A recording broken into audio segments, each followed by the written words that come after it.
लगभग 7 दिन के लिए आपके नगर में आया और लगातार 7 दिन तक आपको व्याख्यान के माध्यम से, संवाद के माध्यम से कुछ ऐसे विषयों पर बात करूंगा जो आपके जीवन में बहुत काम के हैं।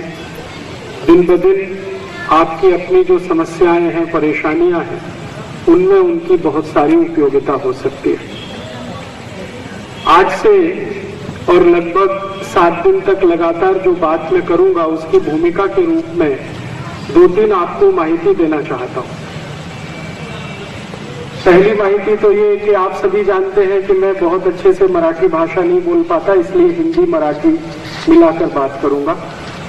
जहां भी आपको समझ में ना आए मेरी कोई बात, आप उसको तुरंत कहीं नोट कर सकते हैं, कागज पेन लेकर आए।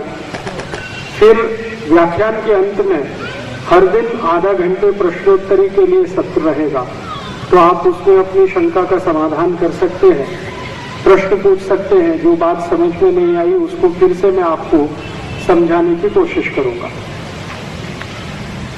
दूसरी माहिती जो मुझे आपको देनी है वो ये कि आज, कल और फिर आगे अगले 1 दिन, 3 दिन लगातार मैं आपसे आपके शरीर के स्वास्थ्य के विषय में बात करूंगा। उसके बाद 1 दिन आपसे राम कथा पर बात करूंगा, 1 दिन कृष्ण कथा पर बात करूंगा और फिर भारत कथा के बारे में भी आपसे बात करूंगा। लेकिन जो शुरुआत है आज से और अगले 2-3 दिन तक, वो आपके चिकित्सा और स्वास्थ्य के विषय में है, ताकि आपकी अपने जीवन की बहुत सारी समस्याएं काफी कुछ 2-3 दिन के अंदर हल हो सकती है, ऐसा मेरा मानना है, विश्वास है। मैं व्यक्तिगत रूप से होम्योपैथी का डॉक्टर हूं और बहुत साल से होम्योपैथी की प्रैक्टिस करता हूं, लेकिन साथ साथ आयुर्वेद का भी बहुत अभ्यास करता हूं। तो पिछले कई वर्षों के आयुर्वेद के अभ्यास में से, होम्योपैथी के अभ्यास में से जो कुछ मुझे आपके स्वास्थ्य के बारे में, चिकित्सा के बारे में सरल माहिती, जिसको आप अपने घर में बैठकर कर सकते हैं, दे सकने के लिए मैं पूरी कोशिश करूंगा। इसलिए मेरी आप सभी से विनती है कि आप कागज पेन लेकर बैठेंगे, कॉपी या नोटबुक लेकर बैठेंगे तो आप बहुत सारी चीजें नोट कर सकेंगे, क्योंकि बाद में ये सब माहिती आपको कोई दूसरा व्यक्ति देगा, इसके लिए मुझे मालूम नहीं। इसलिए अगर आज आप कॉपी पेन नहीं लाए हैं तो कल से लाने की कोशिश जरूर करें। एक नोटबुक अपने साथ में रखें, एक छोटा सा पेन रखें और आपकी जो मातृभाषा है उसमें आप स्वयं नोट कर सकते हैं। जरूरत पड़ने पर प्रश्न के रूप में उसे पूछ भी सकते हैं। आज के विषय की मैं शुरुआत करना चाहता हूं। आपके अपने जीवन का सबसे महत्वपूर्ण विषय, हम सबके जीवन का सबसे महत्वपूर्ण विषय स्वास्थ्य के बारे में, चिकित्सा के बारे में। हमारे भारत देश में आज की जो स्वास्थ्य और चिकित्सा की स्थिति है वो क्या है, वो आपको 5-7 मिनट में पहले मैं बता देना चाहता हूं। हमारा भारत देश 110 कोटि की लोक संख्या का देश है और भारत सरकार का एक बहुत बड़ा स्वास्थ्य मंत्रालय है, केंद्र सरकार का। इस स्वास्थ्य मंत्रालय को एक बार मैंने खत लिखा था और ये खत मैंने जब लिखा था उस समय स्वास्थ्य मंत्री थी श्रीमती सुषमा स्वराज। उस समय भारत में एनडीए की सरकार चलती थी, श्री अटल बिहारी वाजपेयी प्रधानमंत्री थे। उस समय मैंने स्वास्थ्य मंत्रालय को दिल्ली में, जो केंद्र सरकार का है, एक खत लिखा था और उनको ये प्रश्न किया था कि भारत में 110 कोटि नागरिकों की जो लोक संख्या है, इसमें कितने नागरिक ऐसे हैं जो संपूर्ण रीति से स्वस्थ हैं, जिनको कोई रोग नहीं है, जिनको कोई बीमारी नहीं है, जिनका शरीर भी स्वस्थ है, मन भी स्वस्थ है, मन मस्तिष्क उनका एकदम स्थिर है और वो कह सकते हैं कि हमें कोई तकलीफ नहीं है। ऐसे लोगों की संख्या पूरे भारत देश में कितनी है, ये मैंने स्वास्थ्य मंत्रालय को एक बार प्रश्न लिखकर भेजा था। स्वास्थ्य मंत्री के मंत्रालय से उसका जो उत्तर आया वो बहुत लंबे समय के बाद आया और उस प्रश्न के उत्तर के रूप में ये लिखा गया था वो ये कि ये जो प्रश्न आपने किया है इसमें बहुत सारी माहिती देश भर में से एकत्रित करनी पड़ी है, इसलिए समय बहुत लगा। तो प्रश्न का उत्तर आया तो उसमें पता ये चला कि 110 कोटि की जो लोक संख्या है हमारे देश में, इसमें से लगभग 60 से 70 कोटि लोग ऐसे हैं जो किसी न किसी बीमारी और रोग के शिकार हैं। किसी को एक रोग है, किसी को 2, किसी को 3, और कई तो ऐसे भी लोग हैं जिनको एक साथ बहुत सारे रोग हैं, बहुत सारी बीमारियां। फिर उस प्रश्न के दूसरे उत्तर के रूप में लिखा हुआ था पत्र में वो ये कि लगभग भारत में 30 से 40 कोटि लोग ऐसे हैं जो ये मान सकते हैं कि वो स्वस्थ हैं, जिनका शरीर काफी ठीक है, मन भी ठीक है, मस्तिष्क भी ठीक है, बुद्धि भी उनकी सही जगह काम कर रही है, वगैरह वगैरह। अर्थात हमारे देश की जो कुल लोक संख्या है उसमें से 70% लोक संख्या किसी न किसी बीमारी से ग्रसित है, कोई ना कोई रोग उनको है। किसी को डायबिटीज है तो किसी को अर्थराइटिस है, किसी को ब्रोंकाइटिस है, किसी को अस्थमा है, किसी को दमा है, किसी को ब्रोंकियल अस्थमा है, किसी को अर्थराइटिस है, किसी को रूमेटॉइड अर्थराइटिस है, किसी को ऑस्टियोआर्थराइटिस है। लगभग 148 बीमारियां हैं जो 60 से 70 कोटि लोक संख्या में फैली हुई है। इन बीमारियों पर खर्चा कितना होता है पूरे देश का, एक और प्रश्न मैंने स्वास्थ्य मंत्रालय को पूछा था, तो उन्होंने अलग अलग बीमारियों का कुछ खर्चा मुझे बताया। जैसे स्वास्थ्य मंत्रालय की माहिती के अनुसार हिंदुस्तान में दर वर्ष हर साल 55 लाख लोगों को हृदय का ऑपरेशन होता है। हर साल 55 लाख लोगों को जो हृदय का ऑपरेशन होता है, तो अगर एक ऑपरेशन में 2 से 2.5 लाख रुपए का खर्चा मान लिया जाए, एंजियोप्लास्टी हो या बाईपास सर्जरी हो, कभी कभी ओपन हार्ट सर्जरी भी हो सकती है, तो एक औसतन खर्चा अगर मान लिया जाए 2 से 2.5 लाख रुपए, तो अगर आप हिसाब जोड़ेंगे तो 55 लाख में 2 लाख का गुणा करना पड़ेगा। और अगर ये आंकड़ा आप निकालेंगे तो इतनी बड़ी रकम आती है कि कैलकुलेटर में आप लिख नहीं पाएंगे। कैलकुलेटर में मात्र 12 अंक आते हैं और 55 लाख में 2 से 2.5 लाख के गुणा को करेंगे तो 12 से ज्यादा अंक आ जाते हैं।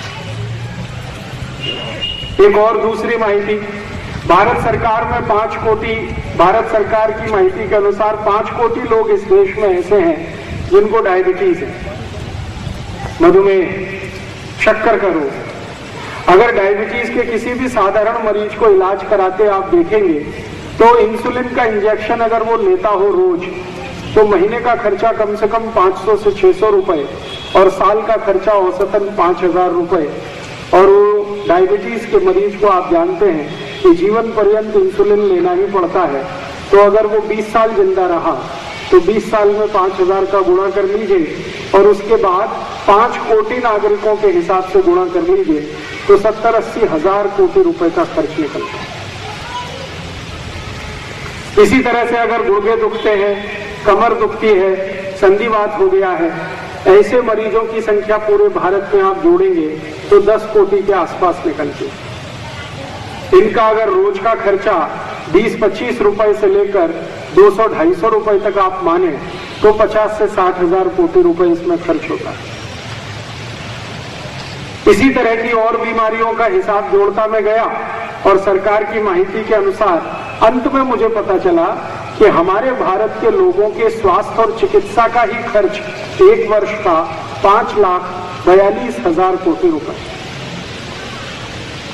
आपको सुनकर आश्चर्य होगा कि भारत सरकार का बजट भी 5 लाख कोटि के आसपास है। नागरिकों का बजट माने खर्चा एक साल का, वो सरकार से भी जास्ती है। एक साल में भारत की सरकार जो बजट बनाती है 5 लाख कोटि का है। भारत के नागरिकों के चिकित्सा और स्वास्थ्य का खर्च एक साल का 5,42,000 कोटि रुपए का। मुझे बहुत दुख होता है कि आपकी अपनी जिंदगी के खून पसीने की कमाई का पैसा 5,42,000 कोटि रुपए आप हर साल खर्च करते हैं, लेकिन गारंटी कुछ भी नहीं है कि आप उस बीमारी से बाहर निकल आएंगे। डायबिटीज के किसी भी मरीज को कोई भी डॉक्टर ये नहीं कहता कि मैं आपको ठीक कर दूंगा। वो कहता है कि इंसुलिन लेते रहो, जिंदगी चलाते रहो। जब इंसुलिन बंद हो जाएगा तो जिंदगी भी खत्म हो जाएगी।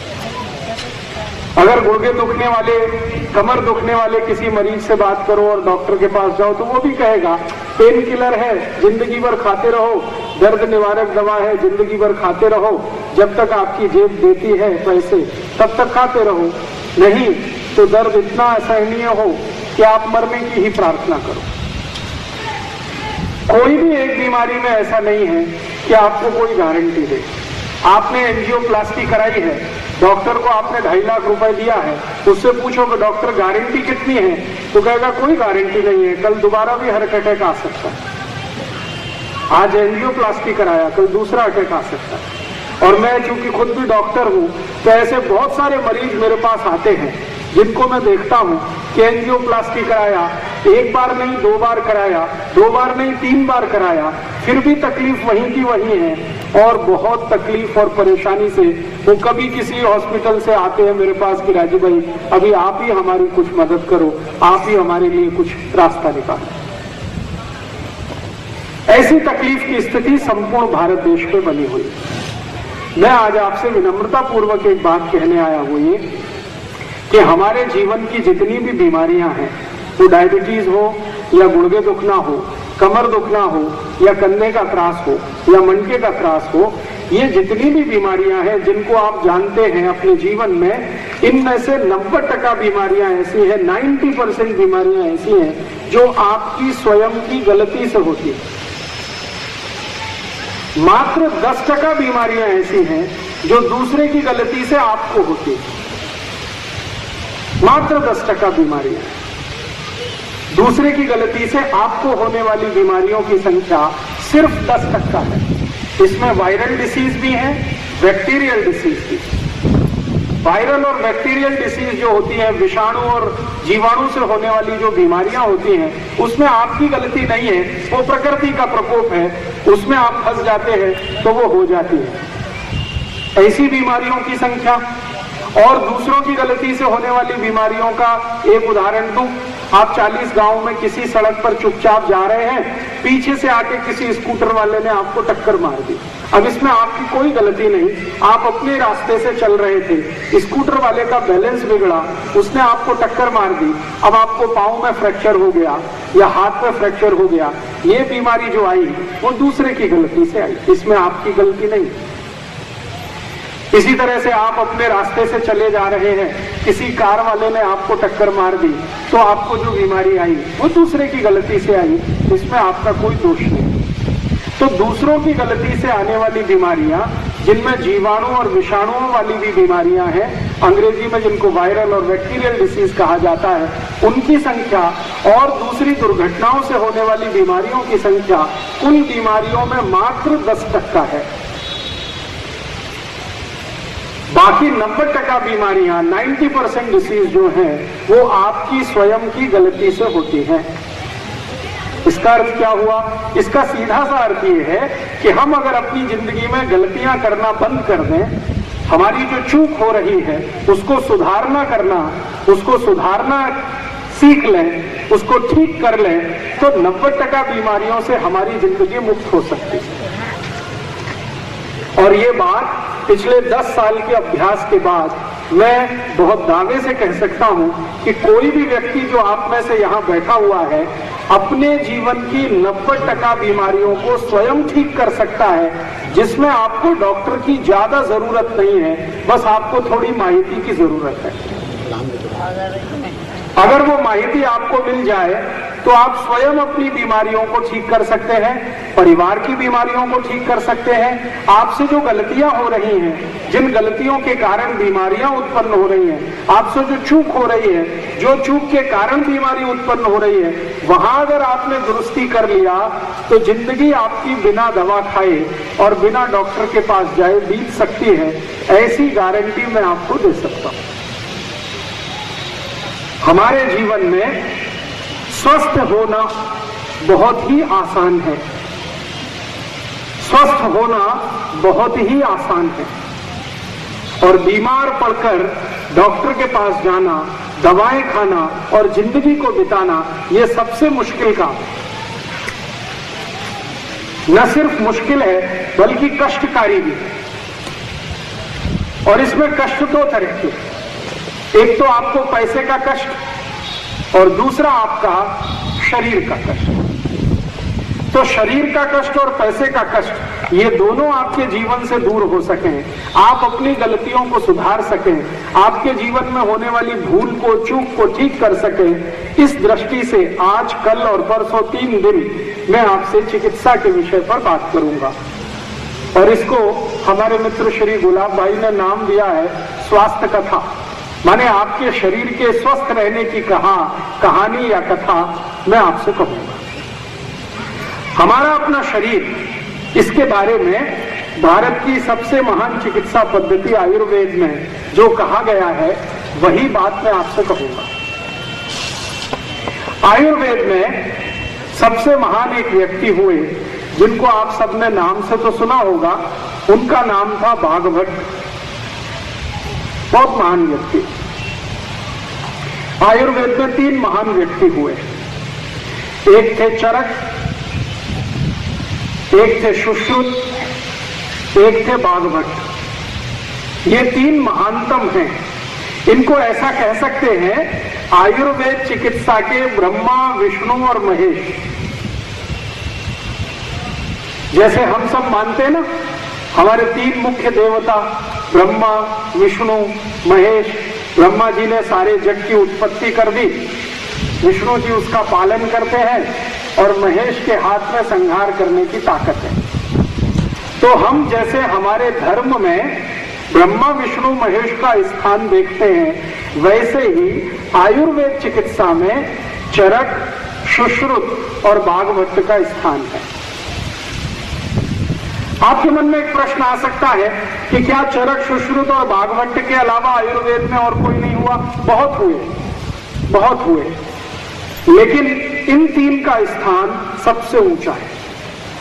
और भी बहुत हुए, भाव प्रकाश हुए, निघंटु हुए, काश्यप ऋषि हुए, आत्रेय ऋषि हुए, ऐसे एक नहीं हजारों नाम है। लेकिन इन 3 का स्थान सबसे ऊंचा है। कारण क्या है? ये चरक, सुश्रुत और भागवत का स्थान सबसे ऊंचा इसलिए है कि इन तीनों ने आयुर्वेद शास्त्र की जितनी भी मूलभूत मान्यताएं हैं और सिद्धांत हैं, वो सब इन्होंने प्रतिपादित किए। बाद के जो लोग आए, जैसे मैंने नाम लिया, एक भाव प्रकाश थे, निघंटु थे, काश्यप थे, आत्रेय थे, इन लोगों ने इन 3 महान ऋषियों के बनाए हुए सिद्धांतों का बहुत बार अवलोकन किया, ऑब्जर्वेशन किया, एक्सपेरिमेंटेशन किए, प्रयोग किए, परिणाम देखे और उसको फिर विश्लेषण करके लोगों को समझाने का काम बड़े पैमाने पर किया। लेकिन मूल सिद्धांत और मान्यताएं बनाने वाले ये 3 ही थे, चरक, सुश्रुत और भागवत। चरक ने, सुश्रुत ने और भागवत ने कुल मिलाकर जो सिद्धांत बनाए और सूत्र लिखे, उनकी संख्या 21,000 से ज्यादा है। अकेले भागवत ऋषि ने 7,000 से ज्यादा सूत्र लिखे हैं, श्लोक लिखे हैं। और ये सभी श्लोक और सूत्र आप सबके जीवन के बहुत उपयोग के हैं। इस दृष्टि से मैं आपको 3 दिन में कुछ ऐसे सूत्र बताने की कोशिश करूंगा जो आपके जीवन में हमेशा काम आए। आयुर्वेद चिकित्सा का सबसे प्रथम सूत्र है, जो प्रथम श्लोक है, वो ये है कि आपका जीवन सुखी हो, निरोगी हो और लंबी आयु हो आपकी। ये ऐसी भावना के साथ आयुर्वेद ग्रंथ में सूत्र लिखे गए।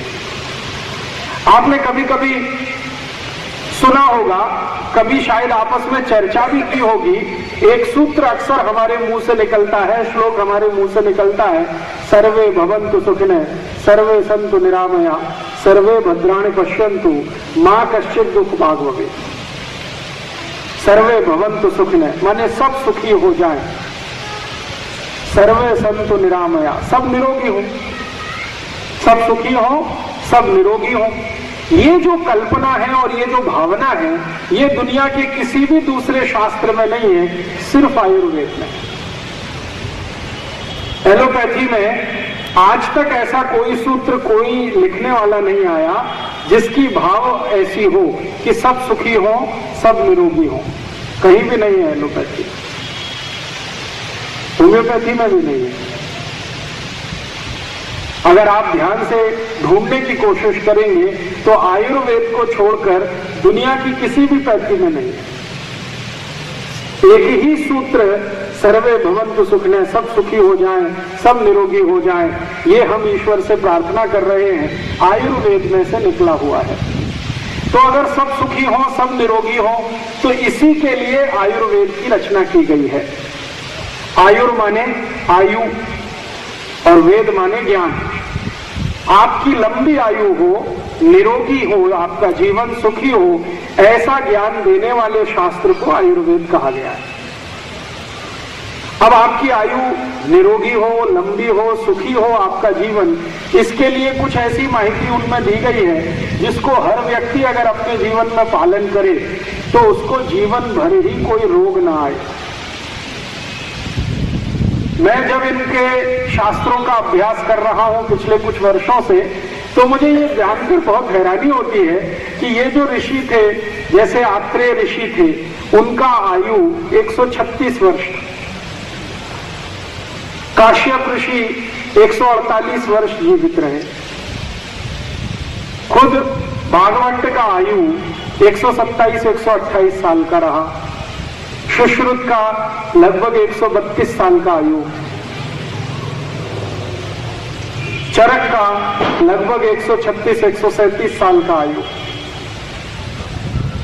और हैरानी की बात यह है कि 120, 125, 130, 135, 140 वर्ष का वय और बिना किसी रोग के संपूर्ण निरोगी, कभी कोई औषधि लेने की जरूरत ना पड़े, ऐसा जीवन और ऐसा शरीर, ये सब लोगों ने अपना जीवन बिताया है। और उन्होंने अपने जीवन पर जो कुछ ऑब्जर्वेशन किए, जो परिणाम उन्होंने देखे, जो कुछ उन्होंने सीखा, वही उन्होंने फिर सूत्रों में लिखा। भागवत ऋषि तो एक जगह लिखते हैं कि मैंने कोई भी सूत्र लिखा है, कोई भी श्लोक लिखा है, उसके पहले बार बार उसका ऑब्जर्वेशन किया है, बार बार उसको परखने का काम किया। लगातार ऑब्जर्वेशन में से जो निकलता है उसी को विज्ञान कहते हैं, साइंस भी वही होता है। तो इन महान लोगों के जीवन में से उन्होंने जो कुछ निचोड़ निकाला वो सूत्रों के रूप में शास्त्र में लिख दिया, उसी को आयुर्वेद के शास्त्र के नाम से जाना जाता है। चरक ऋषि ने एक शास्त्र लिखा जिसका नाम है चरक संहिता। सुश्रुत जी ने लिख दिया, उसका नाम है सुश्रुत संहिता। भागवत जी ने लिखा, 2 शास्त्र लिखे उन्होंने, एक का नाम अष्टांग हृदयम, दूसरे का नाम अष्टांग संग्रहम। फिर आत्रेय ने, काश्यप ने, निघंटू ने, भाव प्रकाश ने अपने अपने अलग अलग शास्त्र लिखे।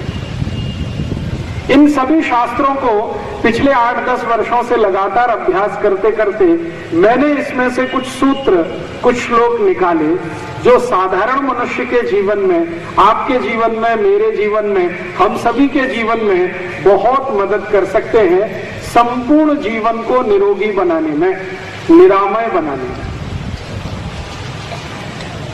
वो सूत्र, वो श्लोक मैं आज, कल और परसों 3 दिन लगातार आपको बताऊंगा, और चौथे दिन इन सूत्र और श्लोक पर आधारित चिकित्सा आप कैसे कर सकते हैं अपनी जिंदगी की, उसके बारे में कुछ माहिती दूंगा। आज मैं आपको कुछ ऐसी माहिती देता हूं कि जो इन तीनों महान लोगों की, तीनों महान से मतलब भागवत, चरक और सुश्रुत, तीनों ने जिन बातों को सबसे ज्यादा महत्व दिया है, तीनों ने जिन सूत्रों को, श्लोकों को सबसे ज्यादा आधारभूत माना है, ऐसी कुछ माहिती आज मैं आपको इसके आज के व्याख्यान में दूंगा। सबसे आधार तीनों ऋषि कहते हैं कि शरीर निरोगी रहना चाहिए, स्वस्थ रहना चाहिए। अगर शरीर आपका निरोगी है, स्वस्थ है, तो आपका जीवन बहुत सुखी है। और अगर आपका जीवन सुखी है तो आप दूसरों को सुख दे सकते हैं।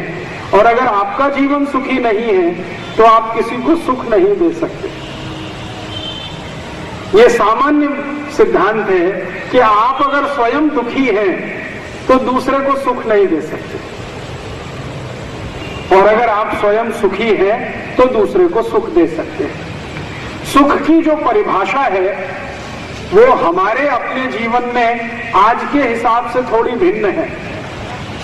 हम सब आज सुख की परिभाषा करते हैं, वो कैसे?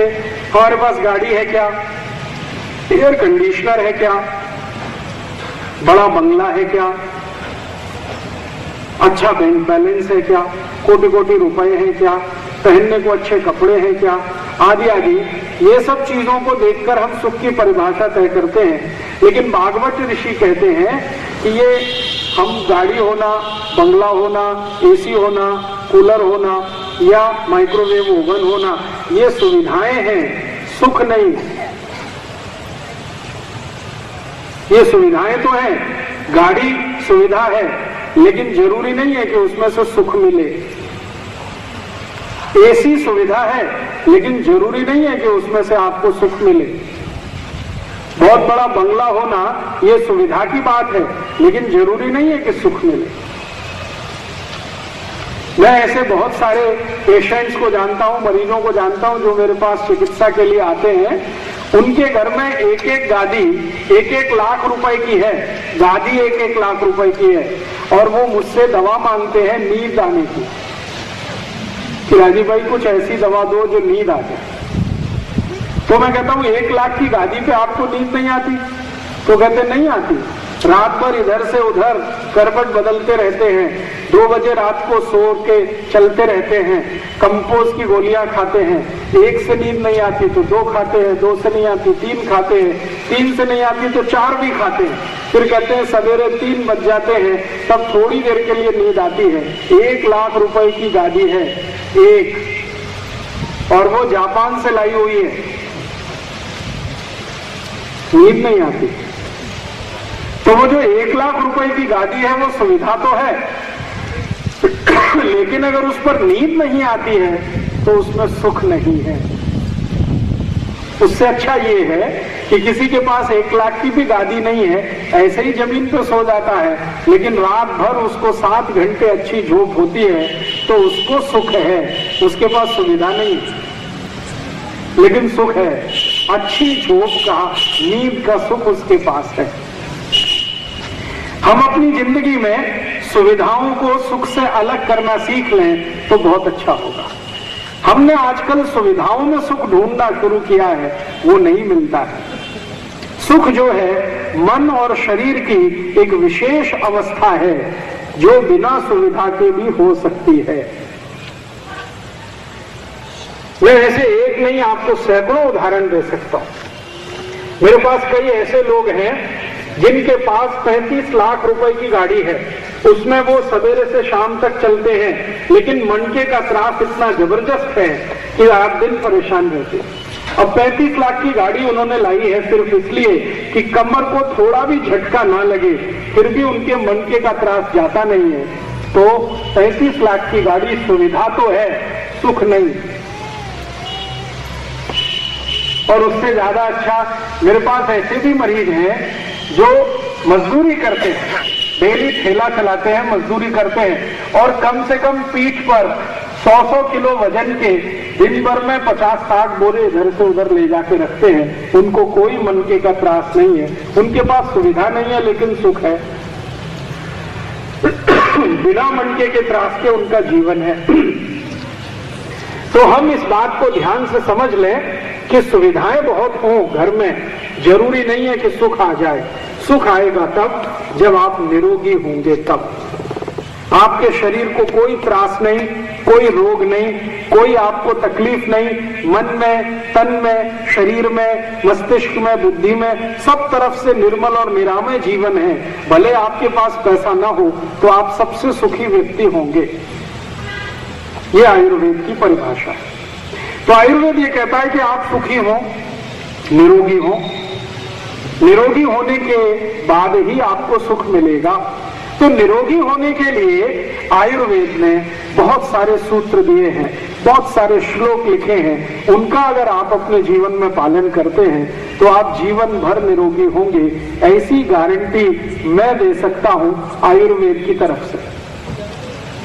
और आप अपनी जिंदगी की छोटी छोटी गलतियां, भूल या चूक जो माफ कर दें या उनको ठीक कर लें या उनका कोई करेक्शन कर लें, तो भी मैं आपको गारंटी देता हूं कि आपका जीवन निरोगी होगा, निरामय होगा और आप बहुत अच्छा जीवन बिताएंगे, लंबी उम्र पाएंगे और दूसरों को भी ये ज्ञान देकर सुखी बनाएंगे।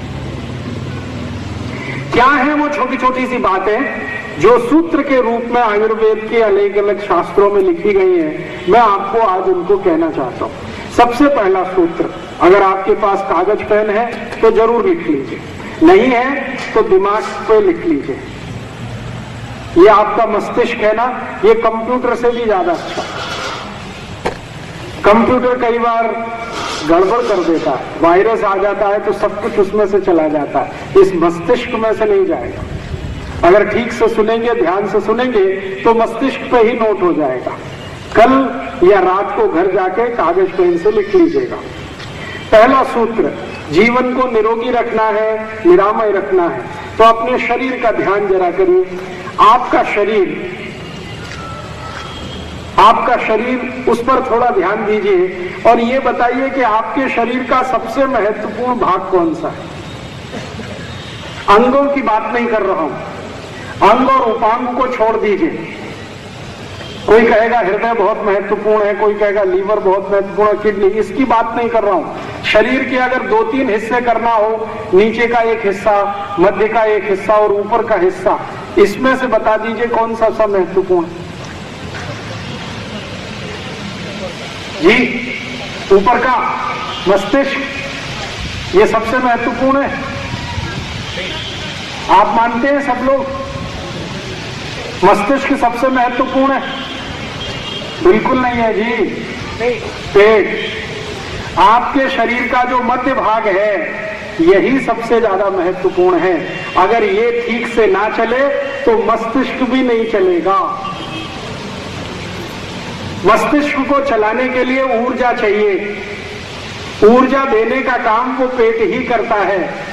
शरीर के सारे अंगों को, शरीर के सारे उपांगों को ऊर्जा देने का काम, एनर्जी देने का काम पेट करता है, शरीर का मध्य भाग करता है। ये पेट ना हो तो आपके शरीर में रक्त नहीं बनेगा, ये पेट ना हो तो आपके शरीर में वीर्य नहीं बनेगा, ये पेट ना हो तो आपके शरीर में मज्जा नहीं बनेगी। ये पेट अगर नहीं हुआ तो कुछ भी नहीं बनेगा, आपका शरीर ही नहीं चलेगा। और ये पेट नहीं होता तो मेरी आपकी भेंट भी नहीं होती। ये पेट है जो हम सारे लोगों के शरीर को चलाता है। मैं आपके ध्यान में एक ही बात बिठाना चाहता हूं कि आपके शरीर के 3 भाग अगर हम करें, नीचे का भाग, मध्य का भाग और ऊपर का भाग, तो इसमें जो मध्य भाग है ये सबसे महत्वपूर्ण है। इसको अगर आपने ठीक कर लिया तो पूरा शरीर आपका ठीक रहने वाला है, पूरा शरीर ठीक रहने वाला है।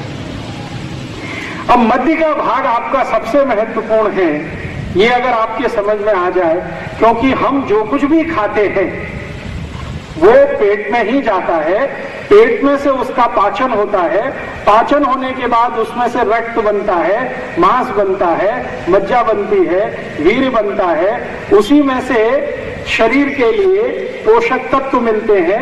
अंग्रेजी में जिनको माइक्रो न्यूट्रिएंट्स कहते हैं, उन्हीं पोषक तत्वों की ताकत से हड्डियां बनती हैं, उन्हीं पोषक तत्वों की ताकत से शरीर के विभिन्न तरह के हार्मोन्स बनते हैं, जिससे मस्तिष्क भी चलता है, बाकी सब कुछ ठीक ठीक चलता है। इसलिए ध्यान देने की बात यह है कि हमारे शरीर का सबसे महत्वपूर्ण भाग जो है वो मध्य भाग है, पेट है। इस पर हमेशा ध्यान रखिए। पेट आपका सबसे महत्वपूर्ण है, क्योंकि जो कुछ आप खाएंगे वो पेट में जाएगा, पेट में जाके उसका पाचन होना है, पाचन होने के बाद ही सब कुछ आगे बढ़ना है। तो इसका अर्थ ये हुआ कि हम जो कुछ भी खाएं वो ठीक से पाचन हो, ये हमें ध्यान देने की जरूरत है।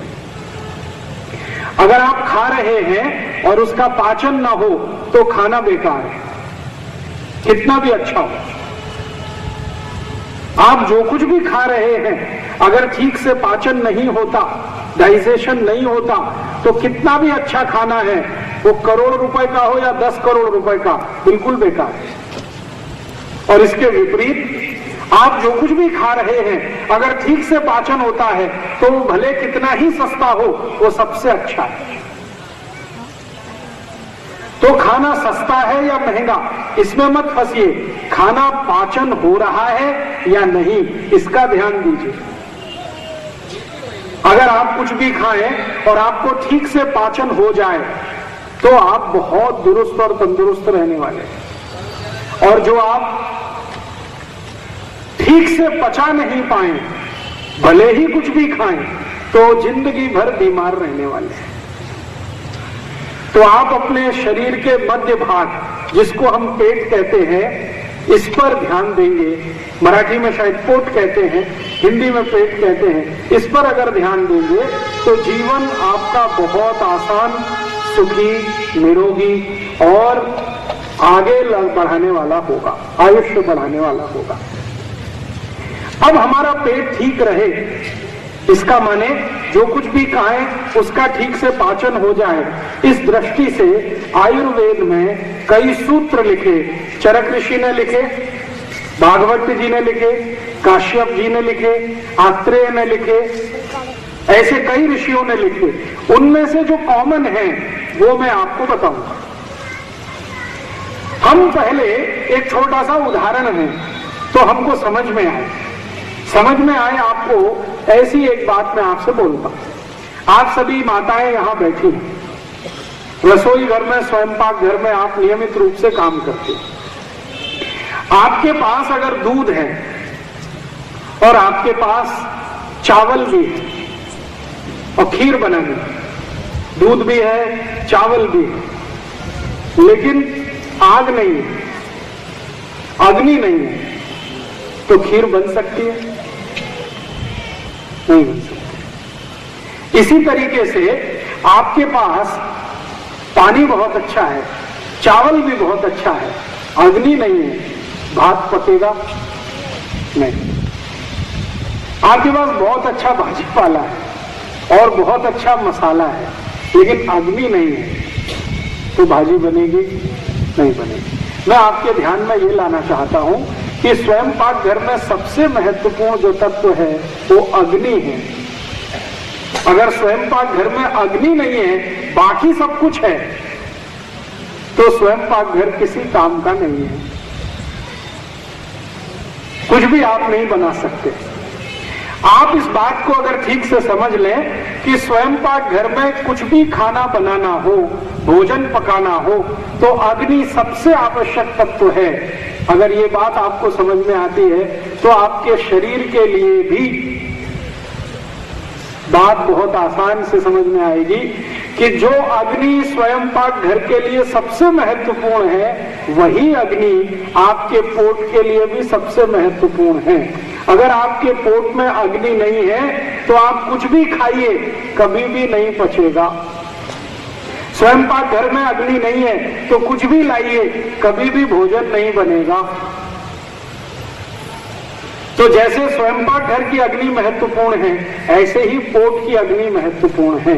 अगर आपके पोट में बराबर अग्नि है तो आपको भोजन बहुत अच्छे से पचेगा, और भोजन पचेगा तो मैंने आपसे कहा कि उसी में से मांस, मज्जा, रक्त, वीर्य, मल, मूत्र और उसके जो सूक्ष्म पोषक तत्व तो सब उसी में से बनेगा। अब जो शरीर के काम का है वो शरीर में रह जाएगा और जो बेकार है वो शरीर से निकल जाएगा। आपके शरीर के जो काम का नहीं है वो मल है और मूत्र है, तो वो मल और मूत्र तो निकल जाएगा, बाकी जो कुछ है वो शरीर के काम का है तो शरीर में रह जाएगा। अब आप ध्यान दीजिए इस बात पर कि हमारे शरीर में पेट स्थान, मध्य स्थान सबसे महत्वपूर्ण, और इस मध्य स्थान में वो स्थान जहां भोजन पचता है वो और भी ज्यादा महत्वपूर्ण। और जहां भोजन पचता है उसमें अग्नि अगर है तब तो सबसे ज्यादा महत्वपूर्ण। जैसे आप दूध में चावल मिलाकर अग्नि पर रखते हैं और थोड़ी देर में खीर तैयार हो जाती है, ऐसे ही पोट में अग्नि के उपस्थित होते ही कुछ भी भोजन आगे बढ़ने के लिए, पाचन के लिए चला जाता है। आप कुछ भी खाइए, अग्नि उसको आगे के रूप में लेके जाएगी। पहले क्या होता है, आप कुछ भी खाते हैं तो वो सब कुछ पेस्ट में बदलता है। पेस्ट का तरीका आपने देखा है। पेस्ट माने ना तो सॉलिड है और ना तो लिक्विड है, ना तो द्रव रूप है ना तो ठोस रूप है। द्रव और ठोस के बीच की अवस्था है जिसको हम पेस्ट कहते हैं।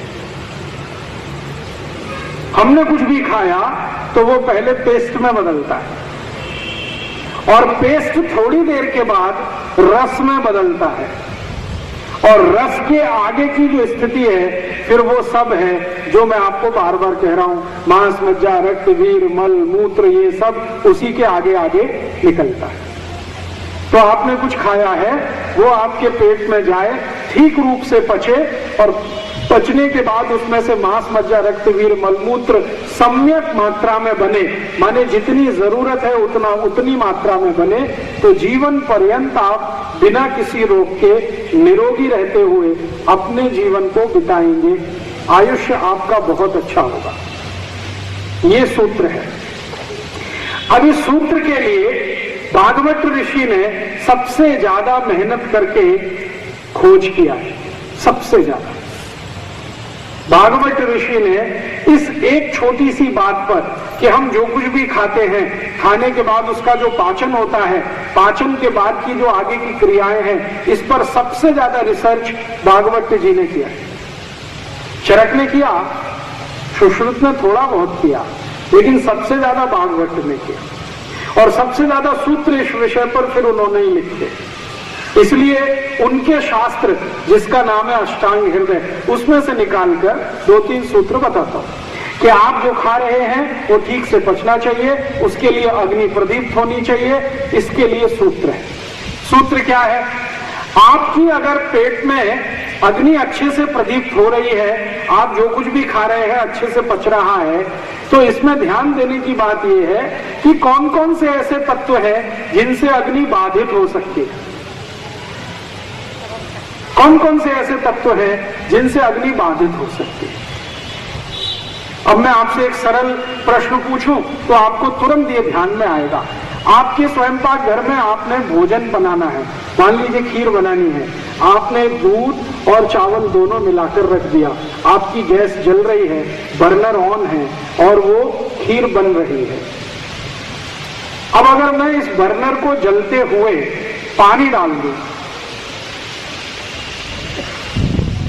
आपकी खीर पक रही है, आग जल रही है, मैं इस बर्नर को पानी डाल दूं, क्या होगा? बुझ जाएगी। खीर पकेगी, फिर वही है, जैसी है वैसी रह जाएगी। इसका मतलब ये है कि अग्नि तत्व का पानी के साथ दुश्मनी है। बात समझ में आई? अग्नि तत्व की पानी के साथ दुश्मनी है। अगर अग्नि के ऊपर पानी छोड़ेंगे तो अग्नि शांत हो जाएगी, अग्नि शांत हो जाएगी तो खीर नहीं बनेगी, खीर नहीं बनेगी तो चावल और दूध दोनों खाने लायक नहीं रहेगा।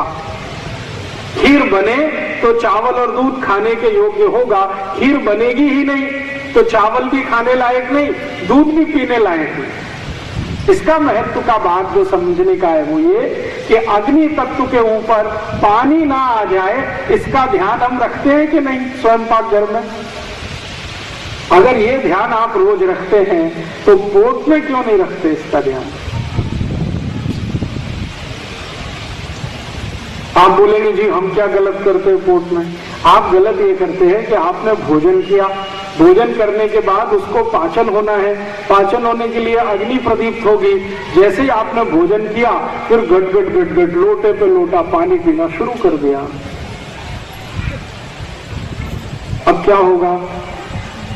अग्नि बुझेगी, क्योंकि पानी और अग्नि की दुश्मनी है। अब लोटे पे लोटा पानी पीते जाएंगे तो अग्नि तो बुझ गई, अब भोजन कैसे पचेगा, स्वयं पाक घर में भोजन कैसे बनेगा? अगर अग्नि बुझ गई, पानी डाल दिया तो वहां जो स्थिति है वही पेट में हो जाएगी। और अगर भोजन नहीं पचेगा तो फिर क्या करेगा? सड़ेगा। और सड़ा हुआ भोजन भागवत ऋषि के अनुसार 103 रोग पैदा करेगा। एक नहीं, 103। मतलब सीधी सी बात यह है कि जो लोग भोजन के बाद गट-गट लोटे पे लोटा पानी पिएंगे उनको जिंदगी में 103 रोग जरूर आएंगे। अब 103 रोग आएंगे तो डॉक्टर के तो मजे आएंगे और आपके घर का पैसा जाएगा। आप रोडपति हो जाएंगे, डॉक्टर करोड़पति हो जाएगा। ये 103 रोग कौन कौन से आएंगे उनकी सूची है। भागवत संहिता जिसका नाम है अष्टांग हृदयम, उसमें पूरी सूची है कि जो लोग भोजन के बाद गट-गट पानी पीते हैं उनको 103 रोग कौन कौन से आते हैं। सबसे पहला रोग पेट में जलन होना, जिसको आप कहते हैं एसिडिटी। जो लोग भी खाने के तुरंत बाद पानी पीते हैं 101% नहीं, 201%, 1000% उनको एसिडिटी होती ही है। आज नहीं तो कल, कल नहीं तो परसों, 2 साल बाद, 5 साल बाद होने ही वाली है। एसिडिटी तो होना ही है, पेट में जलन तो होने ही वाली है। और ये पेट की जलन आगे बढ़ते बढ़ते छाती तक आती है, फिर छाती में जलन, और आगे बढ़े तो गले में जलन, फिर पूरे शरीर में जलन, किसी को यहाँ पांव में जलन, किसी को यहाँ गुर्दे में जलन, पूरा शरीर में आग ही आग, आग ही आग। और ये अगर आग फैल गई तो पित्त बिगड़ता है, और पित्त बिगड़े तो शरीर भी बिगड़ता है, और शरीर बिगड़े तो जिंदगी बिगड़ती है। इसलिए ध्यान इस बात को देना है कि स्वयं पाक घर में दूध और चावल को पकाते समय आग का जलना बहुत जरूरी है। ऐसे ही हमारे शरीर में खाना खाने के बाद आग का जलना बहुत जरूरी है ताकि भोजन ठीक से पके। इसके लिए पानी का और आग का मेल नहीं है, तो मतलब सीधा सा ये है कि खाना खाने के बाद पानी मत पियो।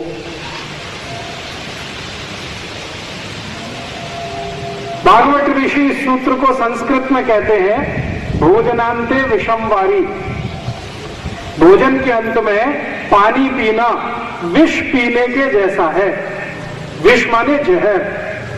जो लोग खाना खाने के बाद पानी पीते हैं, भागवत कहते हैं कि वो जान लें कि जहर पी रहे हैं, और ये जहर उनको जिंदगी में इतना त्रास देने वाला है, इतनी तकलीफ देने वाला है, जिसकी वो खुद कल्पना उस समय नहीं कर पाते जिस समय वो पानी पीते।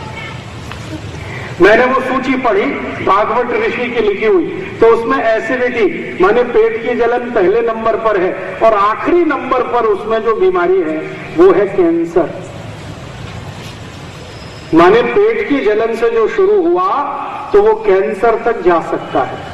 माने पेट का कैंसर भी आपको हो सकता है अगर खाने के बाद पानी पीना आपका है तो। और बीच में तो सब बीमारियां भरी हुई हैं। तो यहां से आज से बात शुरू होती है कि आप अपनी जिंदगी में एक छोटी सी चूक कर रहे हैं, वो बंद कर दो आज से। भोजन के बाद पानी नहीं पीना है। भोजन के बाद कभी भी पानी मत पीजिए। भोजन के बाद पानी अगर पिएंगे तो तैयार रहिए, 103 रोग आएंगे। उनमें से कई रोग हैं जो आपके गुर्दों के त्रास से संबंधित होंगे, पेट से संबंधित होंगे, रक्त से संबंधित होंगे, वीर्य से संबंधित हो सकते हैं, मस्तिष्क से संबंधित हो सकते हैं। कई तरह की बीमारियां जो पित्त के बिगड़ने से हो जाती है। मतलब यह है कि खाने के बाद अग्नि को जलने दीजिए, पानी गिराकर शांत मत करिए। अब मैं आपको एक और उदाहरण देता हूं तो जल्दी से आपको ये बात समझ में आए। आपने पशुओं को देखा है, पशुओं को, जानवरों को, गाय को, मछली को, गधे को, घोड़े को, बैल को, इन सबको आपने देखा है, अच्छे से देखा है। आप जरा देखिए कि कौन सा पशु है जो खाना खाने के तुरंत बाद पानी पीता है? नाम बताइए किसी एक का। कभी गाय को देखा खाना खाते ही पानी पी लेती है? मछली को देखा? मछली सबसे मूर्ख मानी जाती है, सबसे मूर्ख। उसको भी इतनी अकल है कि वो भोजन के बाद पानी नहीं पीती। मैंने देखा है मछली सुबह सुबह खाना खाती है, 6 बजे 7 बजे भरपेट खाना खाती है और पानी 11 बजे 12 बजे ही पीती है।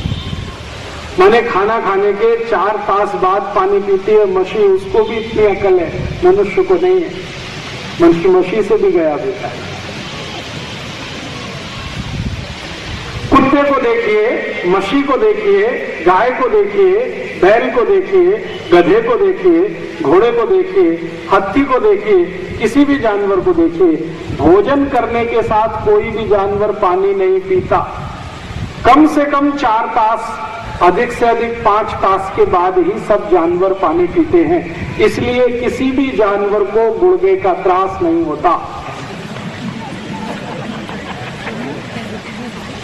किसी भी मछली को डायबिटीज नहीं होती, किसी भी बैल को मनके का त्रास नहीं होता। सुना है बैल एक दिन में 3 टन वजन लेके जाता है, 3000 किलो, और कम से कम 60 किलोमीटर चलता है। किसी भी बैल को आज तक नहीं सुना कि मनके का त्रास हो गया। और ये मनुष्य 10 किलो का एक पोता उठाए तो मनके का त्रास हो जाए,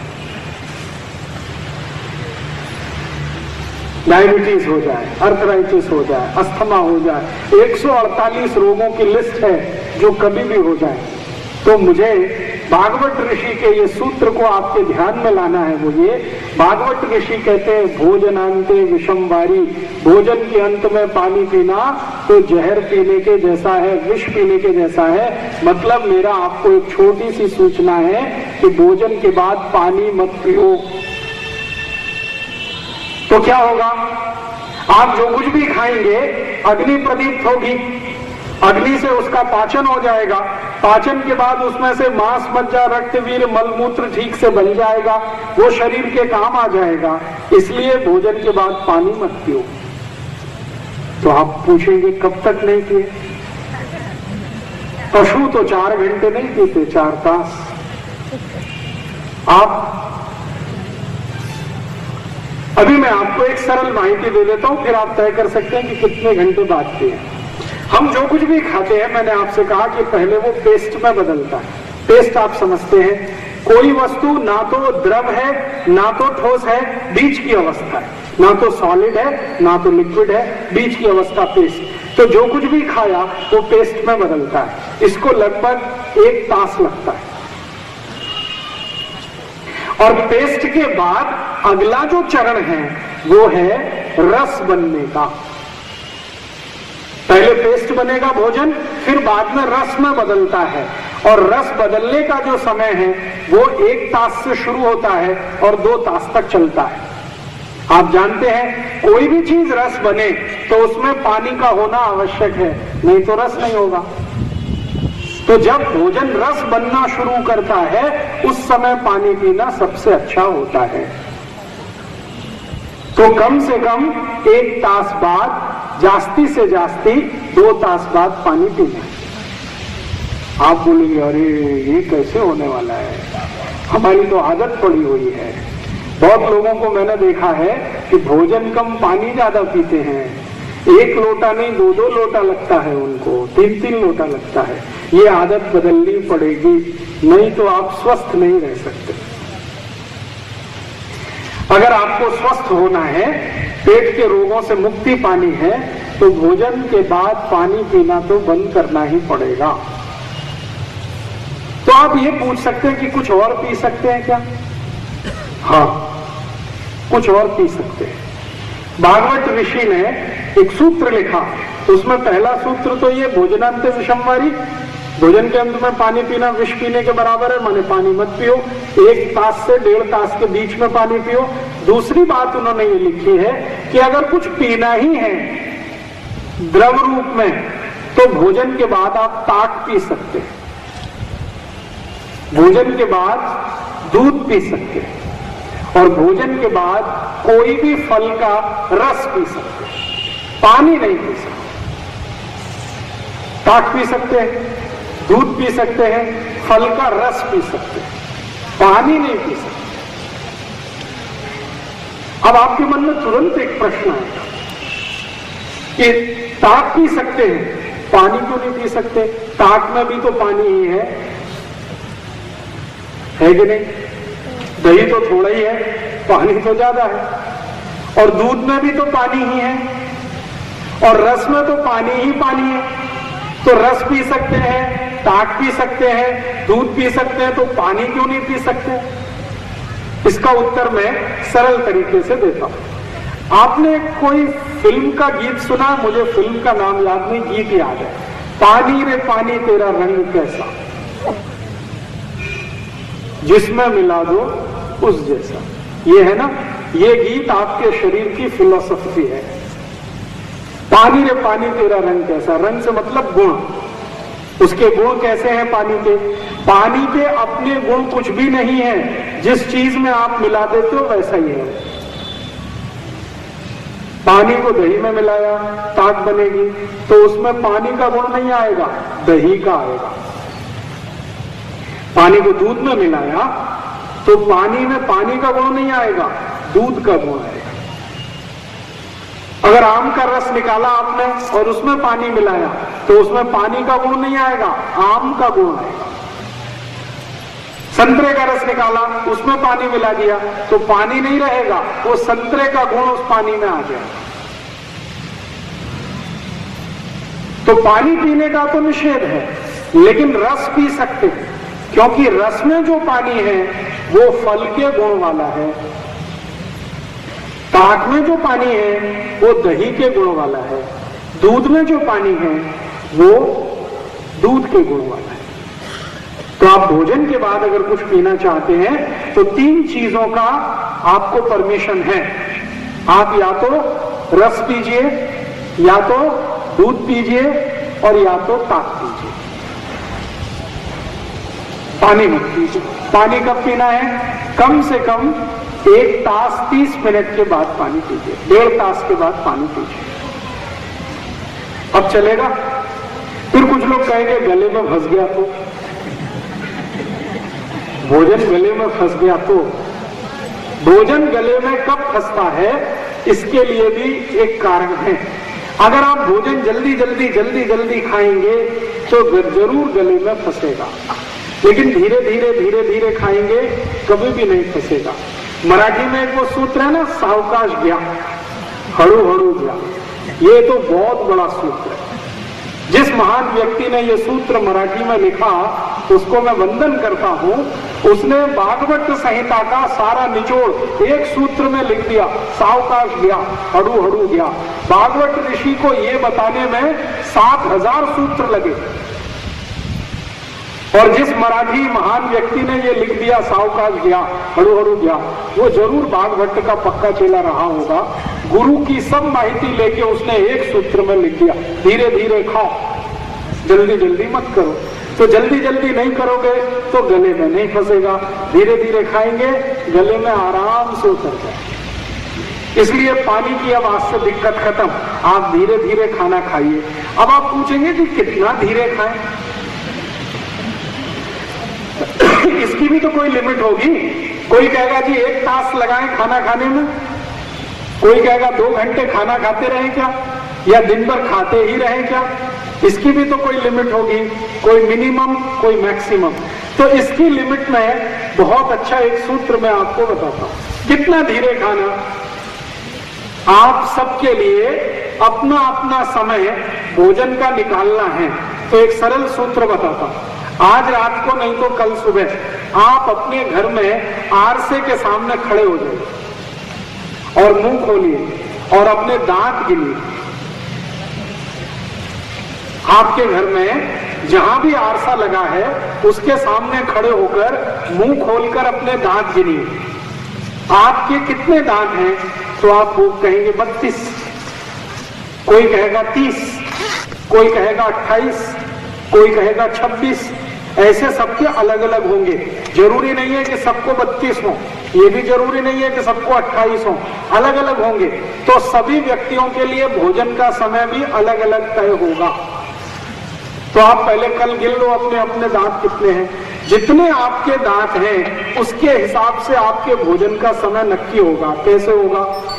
आपने भाकरी का एक टुकड़ा मुंह में रखा, तो जितने दांत हैं उतनी बार उसको चबाइए, उतना समय लगाइए। ये है सूत्र। आप कहेंगे जी 32 दांत हैं, तो भाकरी का एक टुकड़ा मुंह में रखिए, 32 बार चबाइए, गिनकर चबाइए। जिसको